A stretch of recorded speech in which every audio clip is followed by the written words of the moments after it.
Kieran is the only member of the group whose father spent money on to give him a university education. And would you believe this is the result of it? With your tour-I-ya, fall-a-diddle-da, tour-I-ya.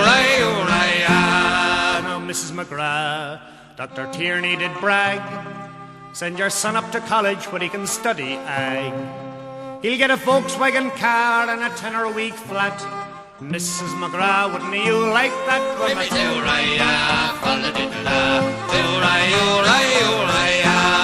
Now, Mrs. McGrath, she came from County Clare, and for 47 or more years she'd lived there. She was a milking cows and a feeding pigs to keep old Kieran in his Dublin digs. With me tour-I-ya, fall-a-diddle-da, tour-I-ya.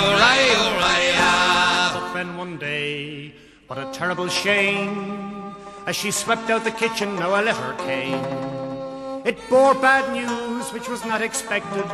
Kieran had failed 4 times, and he was now rejected. When the tour-I-ya, fall-a-diddle-da, tour-I-ya. So Kieran then wrote back to Daddy, and he said, "Dear Daddy, it wasn't the work, and it wasn't the strain, and it wasn't on your own darling son that lay the blame. For when I came up from Clare, I was an innocent lad, but the fellas in the digs, they drove me to the bad." With me tour-I-ya, fall-a-diddle-da, tour-I-ya. When I tried to stay in and work at night, sure the fellas in the digs, they took me out in a skite. And when you sent me fees, now what do you think?